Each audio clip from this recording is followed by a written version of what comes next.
மகிழ்ச்சியாக இருக்கும் மற்றும் மகிழ்ச்சியை தேடி ஓடி அலைந்து கொண்டிருக்கும் அனைவருக்கும் வணக்கம். இன்றைக்கி நம்ம எதை பற்றி பார்க்க போகிறோன்னா, ஒரு மூவியை பற்றி தான் பார்க்க போகிறோம். அமெரிக்காவில் உள்ள தொழிலதிபரும் மற்றும் மோட்டிவேஷ்னல் ஸ்பீக்கருமான கிறிஸ் கார்ட்னர், அவர் எப்படி கீழே இருந்து ஒரு தொழிலதிபர் ஆனார், ஒரு கஷ்டப்பட்டு ஆனார் அப்படின்ற கதையை மையப்படுத்தி எடுக்கப்பட்டதான் தி பர்சூட் ஆஃப் ஹாப்பினஸ். கேப்ரியல் மக்ஷினோ, அவர் பேர் கொஞ்சம் எல்லாம் கீழே போடுறான், ஒரு பேர் படிச்சுக்கோங்க. கேப்ரியல் மக்ஷினோ அவரால் டைரக்ட் பண்ண படம் தான் தி பர்சூட் ஆஃப் ஹாப்பினஸ். இப்போது நம்ம அமெரிக்க தொழிலதிபரான அவர் எப்படி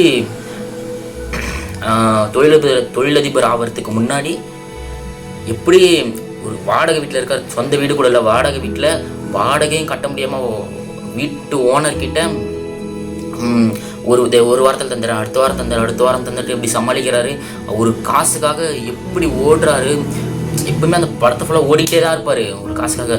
அவர் காசு இல்லைனால அவர் ஒய்ஃபும் விட்டு போயிடுவாங்க, அவங்கள விட்டு. அப்புறம் அவர் பையன் ஒருத்தன் இருப்பார், அவர் பையன் இருப்பார், அவரை வச்சுக்கிட்டு அவர் எப்படி அவர் அலைவார் காசு இல்லாமல். காசு எவ்வளோ இந்த உலகத்தில் முக்கியம். இந்த பர்சூட் ஆஃப் ஹாப்பினஸ் அப்படின்னா மகிழ்ச்சியை பின்தொடர்றது, மகிழ்ச்சி இல்லாமல் மகிழ்ச்சியை தேடி ஓட அலைந்து நம்ம மகிழ்ச்சி எங்கே தான் இருக்கணும் தேடிக்கிட்டே இருக்கணும், ஓடிக்கிட்டே இருக்கணும், மகிழ்ச்சியை தேடி ஓடிக்கிட்டே இருப்பாங்க. அந்த ஒரு யார் கிறிஸ் கார்ட்னர் மகிழ்ச்சியை தேடி ஓடிக்கிட்டே இருப்பார் அப்படின்னு அதுதான் அந்த கதை. அதுதான் பர்சூட் ஆஃப் ஹாப்பினஸ், மகிழ்ச்சியை பின்தொடர்றது.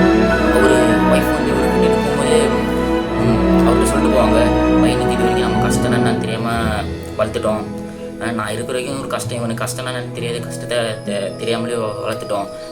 நான் ஃபுல்லாக வளர்ந்த சின்ன வயசு தான், 5 வயசு பையன் தான். நான் போன பிறகு உனக்கு கஷ்டம் எந்த காட்டாதீங்க, கஷ்டம் தெரியாமல் வளங்க அப்படின்றவங்க ஒய்ஃப் சொல்லிட்டு போவாங்க. கஷ்டம் என்னன்னு தெரியாமல் கஷ்டத்தை காட்டாமல் வளங்க அப்படின்னு சொல்லிட்டு அவங்க போகிறாங்க. ஆனால் என்னோட கருத்து என்னன்னா, பசங்களுக்கு கஷ்டத்தை சொல்லி வளர்க்கணும், சொல்லி மட்டும் வளரக்கூடாது. அவங்களுக்கு அந்த கஷ்டத்தை அவங்க புரிய வைக்கணும், அவங்களையும் அவங்களோட அனுபவிக்க வைக்கணும். அப்போ தான் அவங்க கஷ்டம் என்னன்னு புரிஞ்சு அவங்களுக்கும் கஷ்டம் என்னன்னு நம்ம கஷ்டம் என்னன்னு புரியும். சில பேர் பசங்களுக்கு கஷ்டத்தை கொடுக்கூடாதுன்னு அப்படின்னு நினைப்பாங்க. சொல்ல மட்டும் கூடாது, நான் கஷ்டப்படுறேன் அப்படின்னு சொல்லவும் மட்டும் கூடாது. சொன்னாலும் சில பேர் புரிஞ்சுக்கோங்க, சொன்னாலும் சில பேர் புரியாதவங்களுக்கு இருக்காங்க. சொல்ல மட்டும் கூடாது, அவங்களுக்கு அனுபவிக்க வைக்கணும் அந்த கஷ்டத்தை. அவங்களுக்கு மனசளவில் புரிஞ்சிக்கணும். சில பேர் சொன்னாலும் புரிஞ்சுக்குவாங்க, சொன்னாலும் புரிஞ்சிக்காதவங்களும் இருக்காங்க. ஆனால் மனசளவில் அவங்க புரிஞ்சிக்கணும், அதனால் அனுபவிக்க வைக்கணும். இதான் என் கருத்து. என் கருத்து என்னான்ட்டு நீங்கள் கமெண்ட்டில் சொல்லுங்கள். நம்ம கிறிஸ் கார்ட்னரால் முடியாது.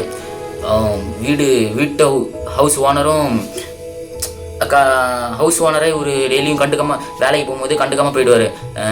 அவரும் டெய்லியும் கேட்பாரு, ஏன்பா எப்போ தான்ப்பா வாடகை தருவோம் அப்படின்ட்டு ஹவுஸ் ஓனர் டெய்லியும் கேட்பாங்க. உங்க தந்துட்டு அப்படின்னு இவங்க போயிடுவாங்க. ஒரு நாள் வீட்டுக்கு போகிறாங்க. ஹவுஸ் ஓனராக ஒரு பொருளெல்லாம் வெளில தூக்கி போட்டு பூட்டு சாவியை மாற்றி இவர் சாவி எடுத்து போயிட்டார். இவர் சாவியை போட்டு திறந்து பார்க்குறாரு, திறக்க முடியல. அப்புறம் அந்த பொருளெல்லாம் எடுத்துகிட்டு போயிட்டு இவர் பையனை வச்சுக்கிட்டு ஒரு பாத்ரூம் உள்ள ரயில்வே ஸ்டேஷனில் ஒரு பாத்ரூம் இருக்கும், அந்த பாத்ரூம் உள்ள டாப்பா போட்டுக்கிட்டு இவர் பையனை படிக்க வச்சுட்டு கிடக்கிறாரு. அவர் பையன் அப்புறம் தூங்கணும்ல, பாத்ரூமில் போயிருக்காரு. எப்படி பையனை சமாளித்து அப்போ இவர் யோசிச்சு பார்க்குற ஒரு ஒய்ஃப்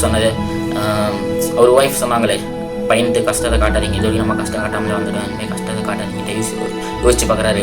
கடைசியில் அவன் பையனுக்கு இப்படி காட்டிட்டோமேன்ட்டு அப்படின்ட்டு வெளில ஒருத்தவங்க பாத்ரூமுக்கு கதவை தட்டுறாங்க. இவருக்கு அப்படியே அழுகியே வருது, என்னடா நம்ம இப்படி பண்ணுறோன்ட்டு. அவ்வளோ எப்படி பணம் இல்லாமல் ஒரு மிடில் கிளாஸ்லேருந்து எழுந்து அப்புறமா ஒரு தொழிலதிபராக ஆனார்னா கதையே. இந்த கதை இதை நான் பற்றி எக்ஸ்பிளைன் பண்ணவோ இது விமர்சனமோ இல்லை, இது நான் மூவி சஜஷன் தான். இது வந்து உங்களுக்கு சஜஸ்ட் பண்ணுறது பாருங்கன்ட்டு எக்ஸ்பிளைன் பண்ணி போடலாம் தான், வீடியோ போடலாம் தான் நான் நினச்சேன். ஆனால் உங்களுக்கு ஸ்பாய்லர் ஆகிடக்கூடாது. இந்த மூவி எக்ஸ்பிளைன் பண்ண 45 to 50 1 hour ஆகிடும். 45 to 45 minutes to 1 hour கூட ஆகிடும். அதனால தான் இது 2 hour படம், 2 hour 3 minutes சம்திங் வரும். 2 hour அதுக்கு நீங்கள் மூவி பார்த்தா தெரியும் இப்படி ஓடிக்கிட்டே இருப்பார். ஒரு குடும்பத்தை மேனேஜ் பண்ணுறதுக்கு பணத்துக்காக தேடி, இந்த பணம் தான் இந்த உலகமே, பணம் இல்லைன்னா லைஃப் ஒன்றுமே இல்லை. ஒய்ஃபும் விட்டு போயிடுவாங்க, வீடே இருக்காது. எங்கேயோ தங்குவார், பாத்ரூமில் போய் தங்குவார். பையனை வச்சுக்கிட்டு பாத்ரூமில் தங்குவார். அவ்வளோ கஷ்டப்பட்டவர் எப்படி பெரிய தொழிலதிபர் ஆனார். பிஸ்னஸ் மேனாக ஆனவன் தான் இந்த கதை. இந்த படத்தை கண்டிப்பாக பாருங்கள். ஜஸ்ட் மூவி சஜஷன் தான். இந்த படத்தோட லிங்க்கை நான் ஃபர்ஸ்ட் கமெண்ட்டில் டிஸ்கிரிப்ஷனில் கொடுக்குறேன். ஜஸ்ட் லிங்க் வந்து குட்டிஸ் மியூசிக்கில் வெப்சைட்டில் நான் கொடுக்குறேன். இது என் ரெக்கமெண்டேஷன்லாம் இல்லை. லிங்க் வந்து ஜஸ்ட் நீங்கள் எனக்கு கிடைச்ச லிங்க்கை நான் கொடுக்குறேன். நீங்கள் உங்கள் விருப்பம் இந்த லிங்க்கில் பாருங்கள், இந்த வெப்சைட்டில் பாருங்கள். இல்லைனா உங்களுக்கே நிறைய வெப்சைட்டு தெரிஞ்சிருந்தால் அதில் கூட பாருங்கள். நிறைய பேர் டெலிகிராம் தெரியும், டெலிகிராம் பாட் தெரியும். அதில் போசிட் ஆஃப் ஹாப்பினஸ்னு ஸ்பெல்லிங் தெரியல நான் கீழே போட்டிருப்பேன். அப்படியே நான் ஸ்க்ரீன்லேயும் போகிறேன் போசிட் ஆஃப் ஹாப்பினஸ். அதுலேயும் ஸ்பெல்லிங் தெரியலனா அதை போட்டு உங்களுக்கு எதில் தெரியுதோ அந்த படத்தை போட்டு பாருங்கள். நான் ஜஸ்ட் லிங்க்கு ரெக்கமெண்ட்லாம் இல்லை, எனக்கு தெரிஞ்ச லிங்க்கை நான் அட்டாச் பண்ணுறேன். அது உங்களுக்கு விருப்பம் இருந்தால் அந்த லிங்க்கில் போய் பாருங்கள். என் ரெக்கமெண்ட்லாம் இல்லை. தேங்க்யூ. இந்த படத்தை கண்டிப்பாக பாருங்கள். பாய்.